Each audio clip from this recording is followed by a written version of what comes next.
Hello, my name is Oliver Wotherspoon from Cool Canvas and welcome to the first in a series of how to do it yourself. Here we're going to be showing you how to create your own learning environment for early years. So at Cool Canvas we're a small family run business and there's only so many of these learning environments we can physically create around the country. So the aim of these tutorials is to give you guys some inspiration and some top tips, so then maybe you guys can go away and start to create some aspects of these learning environments yourselves. So we as Cool Canvas have delivered outdoor learning environments across the UK. So from Bolton to Brussels, and more recently we've just done a project in Uganda. And that's kind of what's led us into thinking about these tutorials. We realise there's a need for this, for outdoor play development, and it's a way of us getting this message across, not just to the UK but to the whole world. Today we're going to kick things off in our first tutorial with how to create a roleplay area. So this is what we're going to be making. It's a roleplay resource that's so versatile and open-ended, it could be anything. It's down to the children's imagination. Builder's yard, a shop, a grocer's. For the purpose of this video, we're going to create it into a one shop. But what's really important with creating these learning environments? It's not always the end result, it's more about the process. You know, what's involved. You know, the children using their imagination, the creativity, having the confidence to explore different materials. Anything from basic joinery skills to landscaping with rocks and things like that. You know, these are elements that we can kind of get involved with the children. So the aim of these tutorials is giving you as practitioners some confidence to get you going. What I've got here is just a big long stick really. You can get these if you've got a local tree surgeon, cutting down some sticks, or even if you've just gone for a walk in your local park or something like that. There's, you know, plenty of sticks knocking around, so that's the aim of today, is utilising materials we might find. So what I'm doing is I'm measuring the stick, 2.8, and I'm just going to simply cut that in half. So just using a handheld saw now, we're going to start to cut our lengths of timber. These lengths of timber are going to be used as the legs for our shop, so the upright legs. Okay, so you've got our two legs there that we've measured and cut. Here's two more that I prepared earlier. And there we go, we've got 4 rustic tree branches that will eventually become the legs, the uprights, to our shop roleplay space. I've cut them at 1.3 metres long, so I think that'll give us plenty of height. They don't need to be massive. So what we've cut so far are our 4 upright legs. And now we want to cut some rails that's going to connect those legs together, like so, and some rails across the top where we're going to have our roof, like this. Can you see? It's almost like a bit of a fruit stand or something like that. This will be our shop counter, and a little bit of a funky roof going on there. Okay, so we're doing the cross rails now. These are going to hold up the shop counter and the roof. So we need 8 of these cross rails, all the same size, or thereabouts. Rustic. And there's no offcuts here, you know, nothing's wasted. If we've got some little funny bits here, we can attach those on as little braces and that kind of thing. That's what's going to make it look really interesting actually. It's all the quirky little odd bits that you add to it as you go. Accessorising.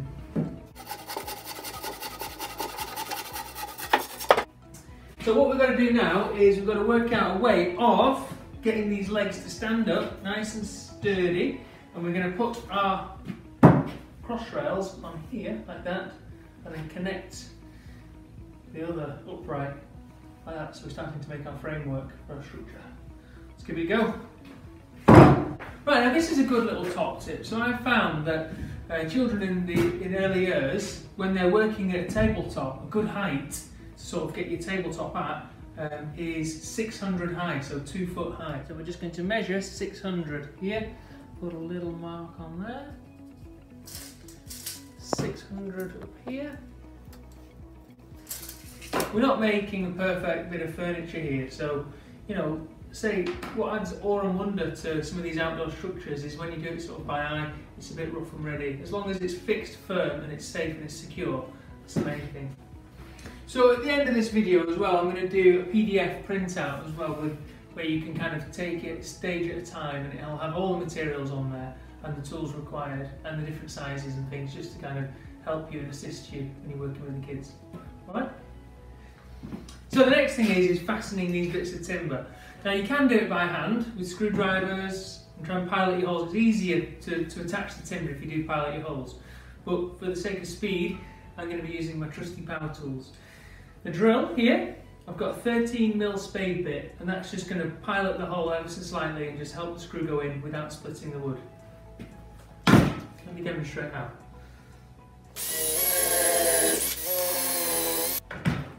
They're not all uniform sizes, these, because we're just using branches from a tree. So you're just going to kind of, by eye, work out what screw's going to suit. So I've got a 4-inch screw here that might just pip through, so I might move that to a 3-inch screw.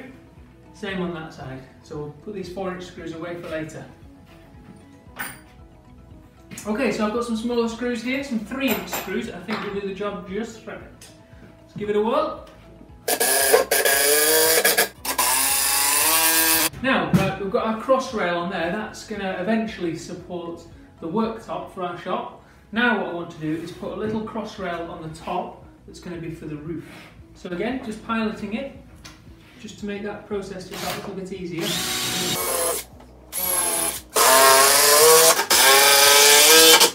We've got one side to our framework, ready to put to one side. Just put you there. Okay, so we've got both our frameworks knocked up. Now this is where it gets tricky, and you can actually do with another pair of hands. So I'm going to get my dad to come and give me a lift. I'm going to first of all shift the bench and can stand this thing up, and yeah. Right, come on then.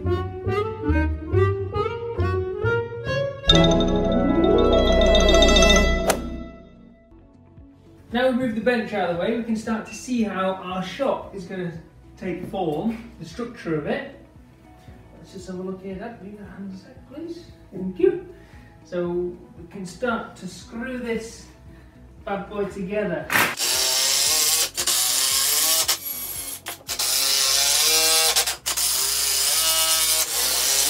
Thanks very much, Dad. Fine. Okay, so again, it doesn't matter that it's all completely out of square. The more quirkier, the better. Right, now what I'm going to do next is I want to create a platform to rest the shop counter on. So I'm going to cut some braces just to rest across here, and then your planks of wood will sit across there. So the idea is, I know I'm using like saws and things like that, but if you are doing this workshop with the children, then why not give them a little go on the saw and things, and marking the wood, and just getting stuck in any way they can. Okay, so what I'm doing here, I'm just putting on some cross rails, but as with this project in general, nothing is the same size. It's all a bit higgledy-piggledy is the word. So any bit here might be overhanging like that, you could use to hang spoons on, and any sort of kind of resources you might think would work well. Okay, so we've got our rails across there. Now what we can do is get our worktop on. So we're going to put a nice top on there where the children can use it as a serving counter or whatever it might be. Again, I'm just using any sort of offcuts that I'm finding lying around.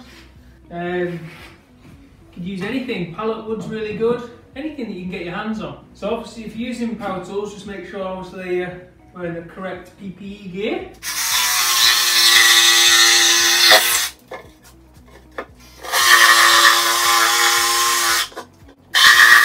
If you're doing this workshop with the children, then obviously just kind of do what you can and use hammers and nails and rope to kind of fasten it all together. Let's see how that fits.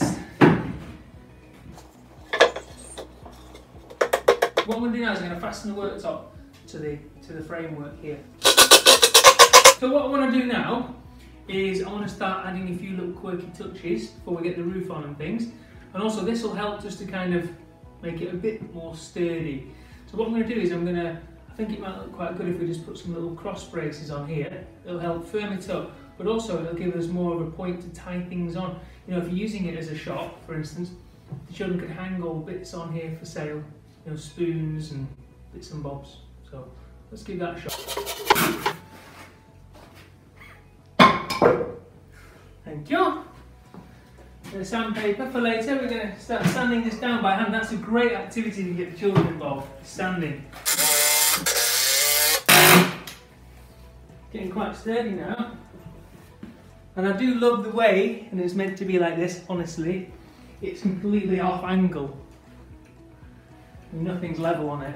So what we're doing now is we're just looking at different roofing materials, things that you might have lying around your play area. Again, it's all role play, it's all make-believe, and it's just the children using their imagination. So get the children to go off and forage, and maybe come back with bamboo or branches that are lay on the ground, and we can start to form a little bit of a bushcraft kind of shelter roof. So we're putting on the cross rails here for the roof, and then we can lay our bushcraft material over it that the children have been to forage and find.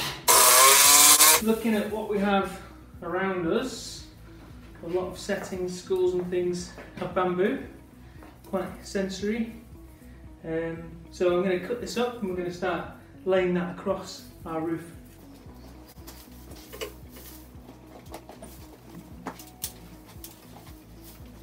Other things that work really well for this are things like pine and larch, any of the sort of evergreens. Again, we're just using what we've got to hand, which is what it's all about. And then once you've done this, you could also then layer moss onto it and other bits of materials if you wanted to start trying to make it a bit more sort of protected from the weather. But again, it's all role play and it's the process that counts. So what I'd say with bamboo when you're doing anything like this is just be careful, because obviously, you know, the ends can be quite sharp. So just really kind of go over it and check you're not leaving anything pointing out at eye level. The more you cut it back and the more you layer it on top, the better it looks. And this is something that you can just keep on adding to as the seasons change. Just keep on throwing different sort of offcuts and things onto your roof. Keep building it up.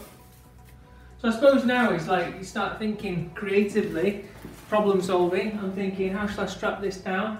Maybe you can use a little bit of timber, and this is all part of the process. Again, the problem solving element, the enjoyable part, and this is the part where really, you know, the children can be making these decisions, working it all out. Got it to a stage now that I'm thinking, you know, getting pretty pleased with it and almost getting ready to sort of accessorise it and set it up for the session. Another good activity to get the children involved with is sanding, so preparing it, taking off any sharp corners. You might want to get them to wear some little gloves and things like that. Lots of little bits of sandpaper, write the name on it, become a little bit protective over it, a bit of ownership. And this is a good process. This could take quite a bit of your session. Preparing it, get the high visors on, get the little hard hats on, some goggles, and away they go, little construction workers. I think we're good to start adding a few accessories now. Bit of rope, just to tie around these joints. Just makes it look a little bit more homemade, which is what it is. And again, these points here are really good for hanging bits off.